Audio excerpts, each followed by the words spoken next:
Padre, gracias por la oportunidad que nos das de acercarnos a tu trono, este privilegio inmerecido, Señor, que tú nos has dado. Te rogamos, extiende tu mano sobre nosotros, conoces nuestra condición, Señor, conoces la vida de cada uno de los que estamos aquí, conoces nuestras dudas, nuestras necesidades, y simplemente te rogamos, extiende tu mano, tócanos. Ya sabemos que nos amas, porque siendo enemigos tú moriste por nosotros. Ahora simplemente, Señor, recíbenos, haz tu obra en cada uno de nosotros. Te lo pedimos en el nombre de Jesús, nuestro Señor. Amén. Bueno, la semana pasada tuvimos un tiempo de adoración realmente alrededor del capítulo 12, pero no lo estudiamos. Así que el día de hoy vamos a estudiar el capítulo 12. Estuve tentado como a irnos directamente al capítulo 13, pero como que me dio cosita no detenernos a meditar en un pasaje tan importante, tan bonito como es el capítulo 12. Y pues vamos a comenzar, ¿no? Capítulo 12. Déjame hacer una recopilación de dónde estamos llegando al capítulo 12. El capítulo 11, la semana antepasada, estuvimos viendo una descripción del reinado del Mesías. No sé si tú lo recuerdas, que saldrá un vástago del tronco de Isaí y habla de que reposará sobre él el espíritu de Jehová, de sabiduría, de inteligencia, de consejo, y cómo en ese tiempo íbamos a tener una paz absoluta. Estamos hablando del milenio, ese periodo de 1000 años después de la tribulación, en los que habrá justicia perfecta desde Jerusalén, porque Cristo mismo estará reinando. Él físicamente estará en Jerusalén, gobernando en este reino mesiánico, este reinado judío, este imperio judío, y nosotros estaremos, digamos, cogobernando con Él, de acuerdo a lo que Él haya decidido hacer. Y veíamos este asunto de, en primer lugar, hay un cambio en la naturaleza. Dice, la vaca y la osa pasarán, sus crías se echarán juntas, el león y el buey comerán paja, el niño de pecho jugará sobre la cueva del áspid. O sea, no habrá peligro, será, pues eso, un lugar perfecto para vivir. Y en ese reinado, de todos lados subirán a adorar a Jerusalén. Por eso te digo, iremos tarde o temprano a Jerusalén. Y ese es el ambiente del capítulo 12, ¿no? Antes de entrar al capítulo 12, nada más permíteme recordarte otra cosa que hemos estado viendo y que vamos a continuar viendo. Cuando hablamos de profecía, cuando la profecía se presenta en la Biblia, normalmente hay por lo menos 3 esferas de interpretación. Una que es, digamos, a corto plazo. El profeta está diciendo algo que va a suceder a corto plazo, que tiene una aplicación muy específica para las personas que lo están escuchando en ese momento, ¿no? En este caso hemos estado hablando acerca de la invasión a Siria. Nosotros, aquí en México, por ejemplo, esa interpretación es histórica, es algo que ya sucedió. No tenemos que tener miedo de que Asiria invada, no es esa la interpretación para nosotros. Pero esa es una interpretación, la histórica, la que sucede en ese momento. Una segunda interpretación es generalmente que eso mismo se va a cumplir, pero al final de los tiempos.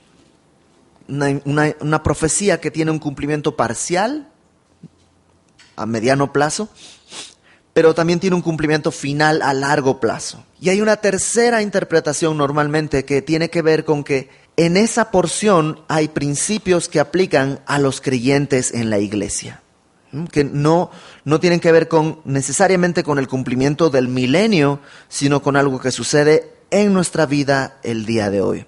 La semana pasada también lo decíamos, ¿tenemos nosotros acceso al milenio, al reinado de Jesucristo? Sí. ¿Cuándo? Cuando Él lo instaure en la tierra. Pero mientras tanto, hasta que llegue el momento en que podamos entrar al reino de Dios, lo que Jesús hace es meter el reino de Dios en nosotros. ¿Mm? El día de hoy no podemos entrar al reino de Dios, pero el reino de Dios puede entrar en nosotros. ¿Cómo? A través del Espíritu Santo. Hechos capítulo 1, recuerdas a los discípulos preguntándole a Jesús, ¿instaurarás el reino en este tiempo? Y Jesús dice, no les toca a ustedes saberlo, pero recibirán poder cuando venga sobre ustedes el Espíritu Santo y me seréis testigos en Jerusalén, Judea, Samaria y hasta lo último de la tierra. Entonces, ten en cuenta eso, cuando veamos la profecía, siempre tiene una interpretación medianamente cercana, una interpretación lejana hacia el milenio y una interpretación personal, espiritual, que aplica a todo creyente en todo momento y en todo lugar. Entonces, capítulo 12, versículo 1 dice, en aquel día, y está hablando de ese, el día de la liberación, el día podría ser de manera cercana cuando el pueblo regrese de la cautividad. De manera lejana, evidentemente es el milenio. Y en aquel día, para nosotros, es hoy. Y hoy, no importa el día que sea hoy, no hoy miércoles, hoy jueves, hoy domingo, hoy 2015, hoy 2030, hoy 2050, el día que sea, ¿no? Hoy, el día de salvación, es aquel día. Y fíjate lo que sucede. Dice, en aquel día dirás, cantaré a ti, oh Jehová, pues aunque te enojaste contra mí, tu indignación se apartó y me has consolado. El pueblo judío en el milenio cantará esto, tu indignación se ha apartado, nos has consolado.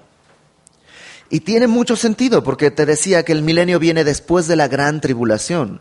Y por supuesto la gran tribulación va a ser un tiempo difícil.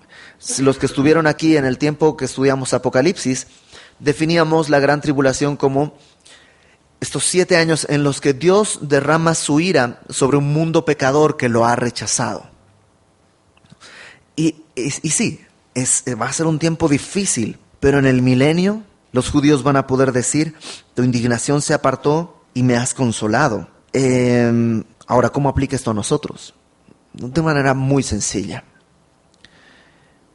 No sé si te cae el 20, como se dice popularmente. No sé si realmente caes en cuenta cuál era nuestra condición antes de haber creído en Jesucristo. O sea, antes de creer en Jesucristo no éramos como ese vecino que te es indiferente, ¿no? Que Jesús vivía en el departamento de al lado y pues lo veías, lo saludabas, no tenías una relación con él, pero no había nada realmente que los uniera. No, esa no era nuestra situación. Antes de Cristo, antes de conocerle, nosotros éramos enemigos suyos. No éramos neutrales. Jesucristo lo pone de esta manera. El que conmigo no recoge, desparrama.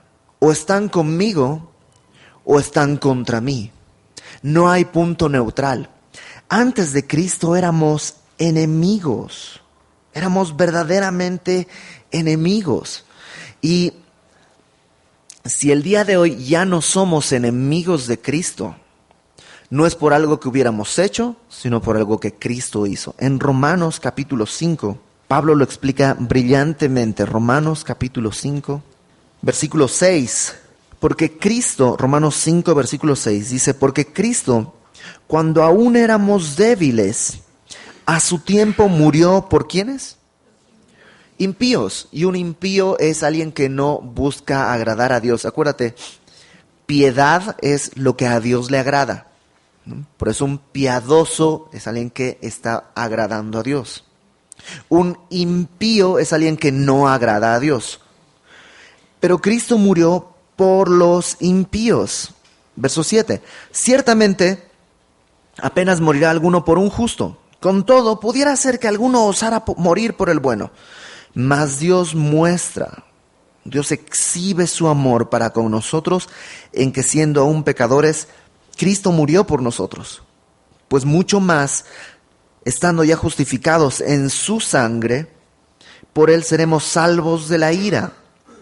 Porque si siendo enemigos fuimos reconciliados con Dios por la muerte de su Hijo, mucho más estando reconciliados seremos salvos por su vida. Entonces, nosotros podemos decir esto que dice el salmista también. Bueno, Isaías, que está escribiendo un salmo, dice, aunque te enojaste contra mí y tenías razón, tu ira era una ira justificada porque había pecado. Tu indignación se apartó. ¿Cómo se apartó? Cuando Él pagó el precio de mis pecados. Y me has consolado. ¿No te encanta eso que Dios nos ha consolado en todo sentido? Y por eso podemos decir, he aquí, Dios es salvación mía. Me aseguraré y no temeré. Él es mi salvación. No solo fue mi salvación, Él es mi salvación. La gran pregunta es, ¿de qué me salva? Bueno, cuando creímos por primera vez en el Evangelio, nos salva de la ira de Dios. Nos salva de nuestra esclavitud del pecado. Nos rescata de nuestra vida inútil. Nos rescata, fue nuestro Salvador en ese momento. Pero ahora que ya somos salvos, ¿nos sigue salvando? Claro que sí. Tristemente, hay doctrinas en la iglesia que te dicen, ¿no?, que Cristo vino para salvarte de tu pobreza, para salvarte de tu tristeza, para salvarte de tu autoestima. Pero realmente la Biblia me presenta que Cristo me salva del pecado y ahora me salva de las tentaciones y ahora me salva de mí mismo, de mi propia carne. Pero sigue siendo mi Salvador. ¿No te encanta que no es que Cristo fue mi Salvador, sino que Él es mi salvación? Fíjate lo que dice el Salmo 32. Salmo 32. ¿Te acuerdas que dijo, se apartó tu indignación y me has consolado? Fíjate, pareciera que David hubiera estado leyendo Isaías cuando escribió esto. El Salmo 32 dice, versículo 1.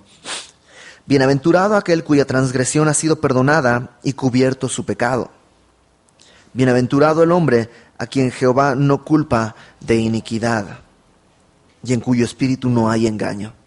Y es muy obvio que está diciendo, bienaventurado aquel cuya transgresión ha sido perdonada, no dice aquel que no transgrede. Dice, bienaventurado el hombre a quien Jehová no culpa de iniquidad, no dice que no es inicuo. Cuyo pecado fue cubierto, no dice que no peca. Porque la verdad es que ninguno de nosotros podría tomar este salmo. Nosotros hemos sido inicuos, nosotros hemos sido pecadores, nosotros hemos sido transgresores. Y la bienaventuranza no está en no haber transgredido. La bienaventuranza está en que nuestra transgresión ha sido perdonada, nuestro pecado ha sido cubierto y nuestra iniquidad no nos es imputada a nosotros. Y por eso dice, en cuyo espíritu no hay engaño. No nos podemos engañar. Es muy engañoso decir, nunca peco. No hay engaño. Podemos venir y decir la verdad. Pero fíjate lo que había atravesado David. Verso 3. Mientras callé, se envejecieron mis huesos en mi gemir todo el día, porque de día y de noche se agravó sobre mí tu mano, se volvió mi verdor en sequedades de verano. O sea, David ya conocía al Señor, pero había pecado deliberadamente, había transgredido, había estado en iniquidad, pero en vez de confesarla, ¿te acuerdas? En cuyo espíritu no hay engaño, él se estaba engañando, tapó su pecado, nadie se dio cuenta, nadie lo vio.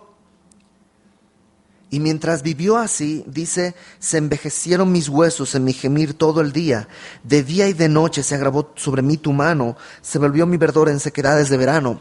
Básicamente se marchitó todo en su vida. Era el rey, tenía todos los lujos que se podía tener en ese momento, tenía todo el poder que podía tener en ese momento.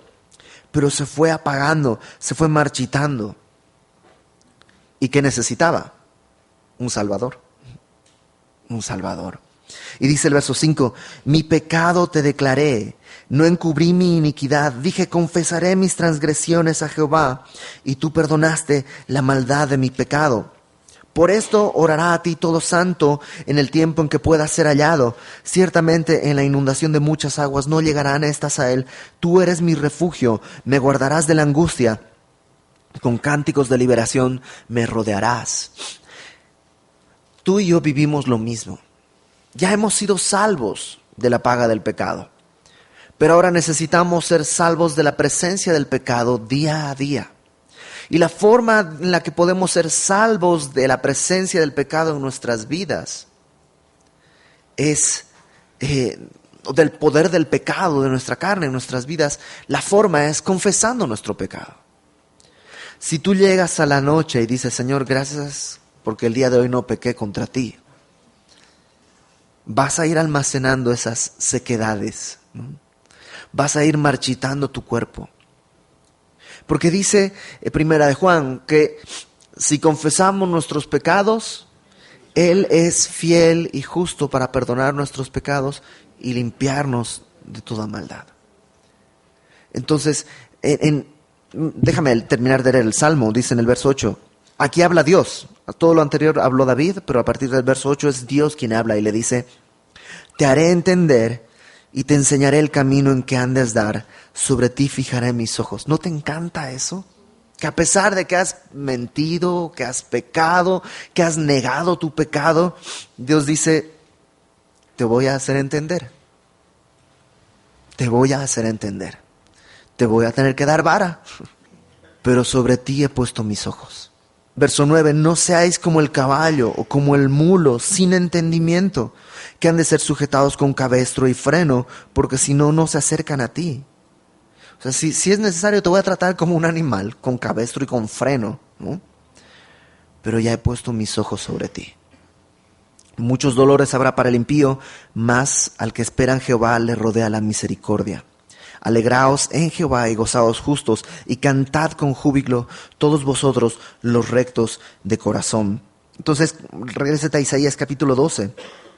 Voy a leerlo desde el versículo 1 y fíjate cómo nosotros podemos identificarnos. En aquel día, ¿qué día? El día de hoy. Puedes decir, cantaré a ti, oh Jehová, pues aunque te enojaste contra mí, tu indignación se apartó y me has consolado. He aquí, Dios es salvación mía. No solo es salvación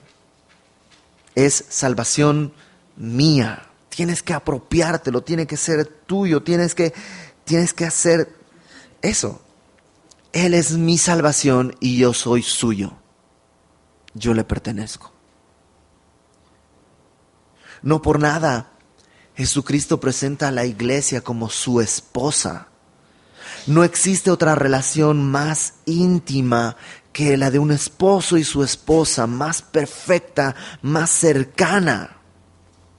Y esa es la relación que Dios elige para poner a Jesucristo y nosotros.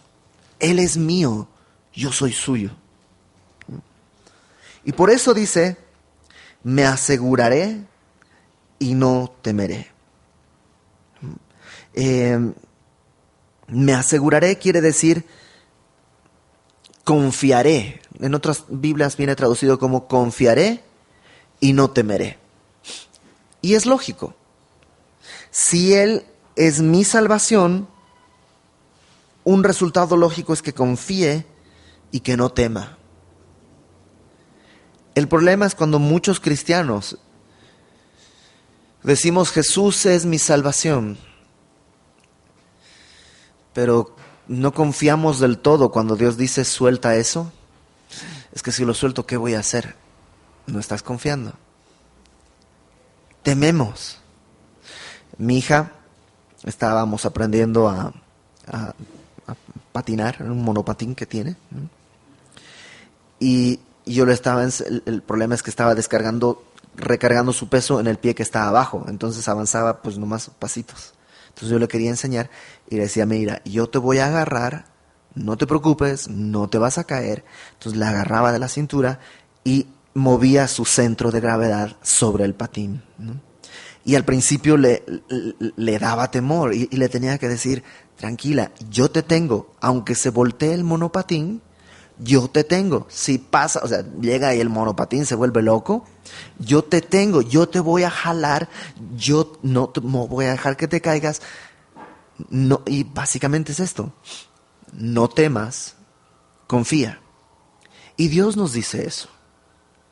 Y aquí Isaías dice, Él es mi salvación, me aseguraré y no temeré.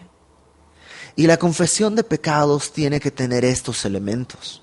¿Por qué la gente no confiesa su pecado? Porque no confía en Dios, porque tiene temor de lo que vaya a suceder. Y lo esconden, lo esconden, lo esconden, lo esconden. ¿Sabes qué es lo que sucede? Para empezar, tu vida, como vimos en el ejemplo de David, se termina por marchitar. Y en segundo lugar, tarde o temprano el pecado sale a la luz. Una y otra vez me ha tocado hablar con personas que me dicen, quiero poner mi vida ahora sí en manos de Dios, quiero vivir bien. Sí, en mi pasado le fui infiel a mi esposa, pero ya no, ya quiero poner mi vida en orden. Y entonces viene la pregunta, ok, ¿y ya le has confesado a tu esposa tu pecado? No, porque si lo digo se va a arruinar mi matrimonio. No, el matrimonio lo pusiste en riesgo cuando pecaste, no cuando se lo confiesas. Cuando se lo confiesas, todo lo contrario, estás dando la oportunidad a Dios de que restaure las cosas. ¿Qué necesito entonces para poder tener el valor de hacer algo así y confesar mi pecado? Necesito que Cristo sea mi salvación y entonces pueda confiar en Él y no temer. Si tú el día de hoy tienes pecados que no has confesado, necesitas recordar que Él es tu salvación y que puedes confiar. Y que su palabra dice que si confesara nuestros pecados, Él me limpia de toda maldad. Esa es la receta que tengo que seguir. No confíes en estrategias humanas. Verso 2 luego dice, fíjate, cuando esto es ya es una realidad en nuestras vidas, Él es mi salvación, confío en Él, me aseguro en Él, no temo, fíjate, dice, porque mi fortaleza y mi canción es Ja. Ja es una abreviación de Jehová. Mi salvación es Ja, Jehová, quien ha sido salvación para mí. Entonces otra vez repite, Él es salvación mía, me aseguraré, no temeré, Él es mi fortaleza y mi canción, Él ha sido salvación para mí. Ahora, ¿te das cuenta que no dice Él es parte de mi fortaleza? ¿Uno de mis puntos fuertes? No, Él es mi fortaleza. En otras traducciones se traduce como Él es mi refugio. Cuando las cosas van mal, ¿a quién corres? ¿A qué acudes? Yo recuerdo en mis épocas de adolescente, en esos dolorosos años de la adolescencia, mi refugio era The Wall de Pink Floyd. Y si has visto la película, entiendes por qué un adolescente deprimido se despertaba a las 3 de la mañana a poner The Wall de Pink Floyd en la tele y a verla una y otra vez hasta que diera la hora de alistarse para ir a la escuela. Ese era mi refugio. No sé si es que el cuate la pasaba peor que yo y era mi consuelo, ¿no? Pero ese era mi refugio. Hay otras personas cuyo refugio es la tele, series de televisión, chismes. Es que me tengo que entretener. Estoy tan deprimida, tan deprimido que necesito entretenerme. Hay otras personas cuyo refugio es el shopping y se van de compras. Porque es la forma en la que se desahogan. Nuestro refugio tiene que ser Jesucristo. ¿Por qué? Él es nuestra salvación. Si en Él confías, si no temes, Él es el refugio. Y no solo eso, sino dice, mi canción es Jehová. Y me encanta eso porque quiere decir que Él es mi gozo. Ese momento en el que sales en la mañana y vas ¿no? Qué bello día, qué feliz soy, por el camino cantando voy, pues llevo en el corazón tan bellos sueños, tanta ilusión, los pajaritos. Eso lo cantaba la lecherita, ¿no? Cuando llevaba su cántaro de leche para vender al pueblo, ¿no? Y esa es su canción. Pero de nosotros, ¿cuál es nuestra canción? ¿Realmente Dios es nuestra canción?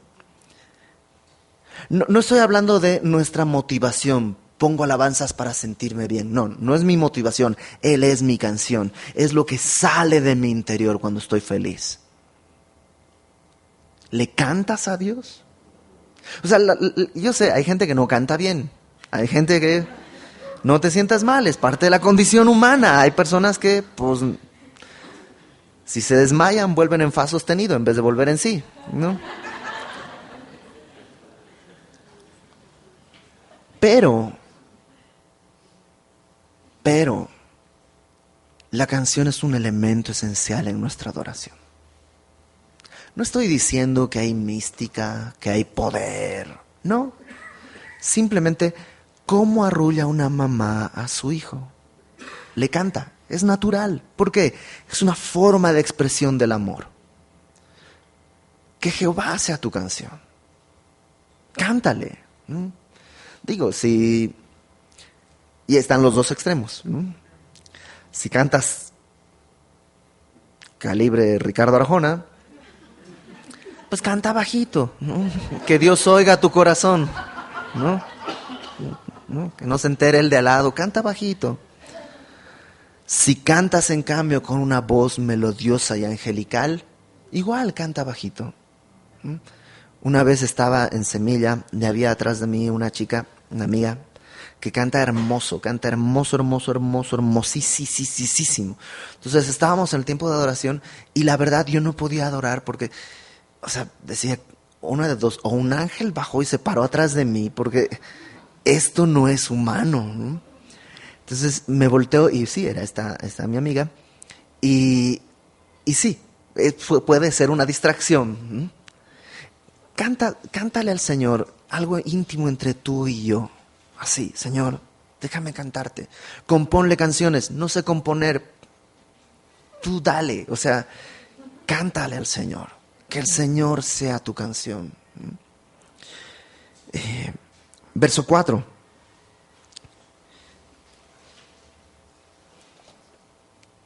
Dice, y diré, verso 3. Sacaréis con gozo aguas de las fuentes de la salvación. ¿Te imaginas eso? Vas con gozo a las fuentes de la salvación, porque cada día tenemos sed, cada día necesitamos beber esas fuentes, ¿no? En un sentido es eso, diario y cotidiano, pero en otro sentido es algo que nos sacia, es algo refrescante.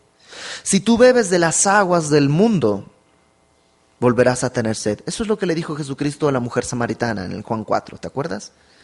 Y ahí puede ser, sí, la mujer que va de shopping para aliviar su pena, ¿no? Tarde o temprano necesita volver de shopping. Yo tenía que retroceder el cassette, el VHS de Pink Floyd una y otra vez. O sea, y cada día era otra vez, y otra vez, y otra vez. Yo escribía mucho, un poco como para purgar lo que uno tiene dentro, ¿no? Es la forma de sacar esas cosas y esos enredos y cosas que el día de hoy leo y digo, pobre cuate, o sea, sí la pasaba mal, la neta. Y dice un escritor que uno siempre escribe desde un punto en el fracaso. Porque cuando llegas a Cristo, la verdad estás demasiado ocupado, embelesado en su rostro, como para ponerte a escribir tus propias penas. Y cuando hablamos de escribir sobre su rostro, hay poetas que han logrado hacer eso. Pero la mayoría se deleita nada más en lo que él ya ha dejado escrito. Llegué a un punto en el que fue saciada esa parte de mi vida, esas fuentes de la salvación. Y creo que eso no puede suceder si Él no es tu salvación, si no estás confiando en Él, si no es tu fortaleza, si Él no es tu canción. Difícilmente vas a poder sacar con gozo estas aguas, ¿no? Verso 4. Y diréis en aquel día, O sea, ya no es para ti, ahora para otros, les diréis a otros.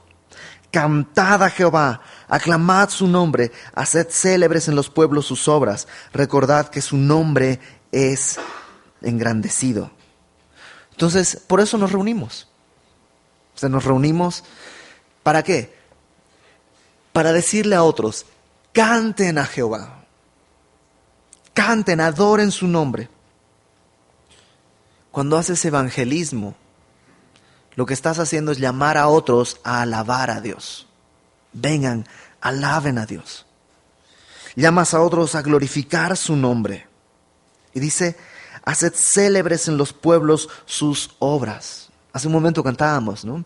Grandes y maravillosas son tus obras, Señor Dios Todopoderoso. Justos y verdaderos son tus caminos, Rey de los santos. Y eso es lo que queremos que la gente sepa, que Dios hace grandes obras. Por eso el evangelismo basado en la prosperidad, ven a Cristo y sus problemas serán resueltos, tus problemas económicos, realmente esas no son grandes obras. Los grandes hombres de dinero no son cristianos. Y se puede conseguir dinero sin el evangelio y sin Cristo, y sin escrúpulos y sin vergüenza. Se puede conseguir dinero, es muy fácil. Pero ¿cuáles son las grandes obras que Dios hace? Restaura matrimonios, sana corazones, quita depresiones, pone un canto en nuestra boca. Y eso es lo que anunciamos. Vean las grandes obras que Dios hace. Verso 5. Cantad salmos a Jehová, porque ha hecho cosas magníficas. Sea esto sabido por toda la tierra. Y ese es nuestro propósito. Que esto sea sabido por toda la tierra. Y puedes comenzar, ¿te acuerdas? Me seréis testigos en Jerusalén, Judea, Samaria y hasta lo último de la tierra. Comienza ahí en tu casa, que en tu casa sepan que eres cristiano. No por la etiqueta, sino porque en tu boca hay gozo. Porque tu corazón está confiado en Él. Regocíjate y canta, oh moradora de Sión, que está hablando a la nación, ¿no? Porque grande es en medio de ti el Santo de Israel. Y esto me mató.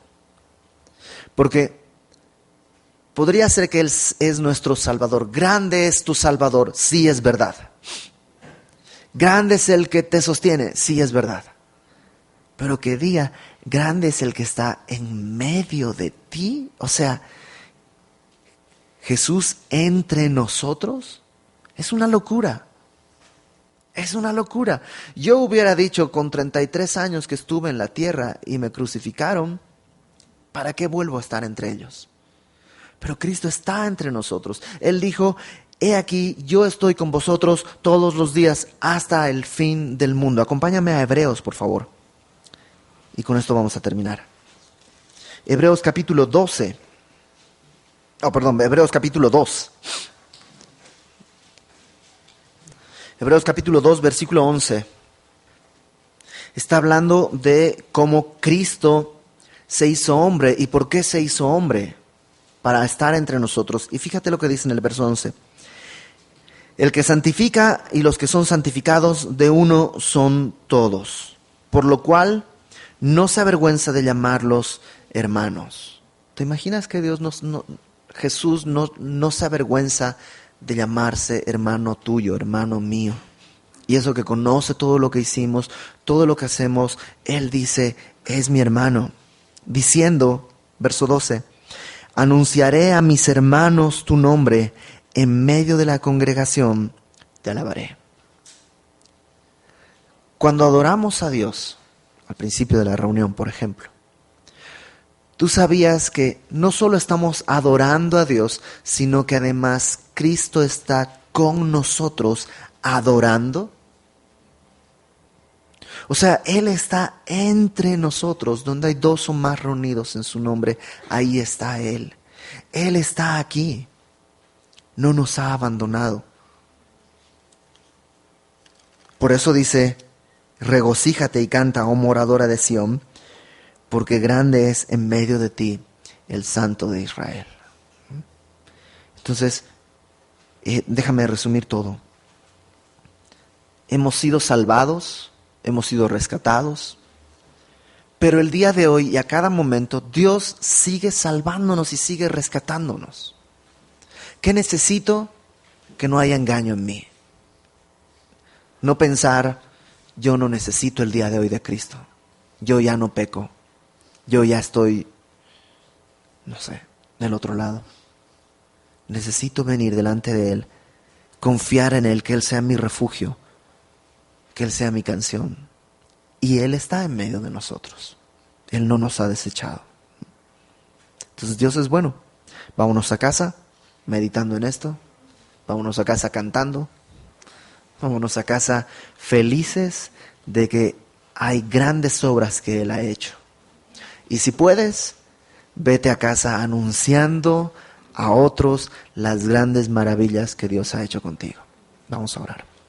Señor, gracias porque es un privilegio que no teníamos derecho, Señor. No teníamos derecho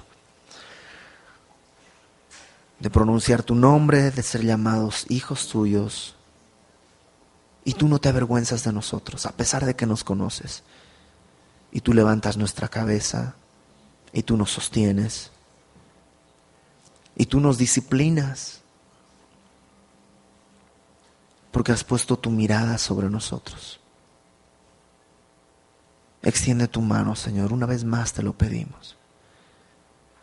Y si alguno de los que estamos aquí estamos cargando pecados que necesitamos sacar a la luz, ayúdanos, Señor, a que tú seas nuestra salvación y que podamos confiar en ti y no temer. Que tú seas nuestro refugio y nuestra canción. A ti toda gloria, Padre, en el nombre de Jesús. Amén.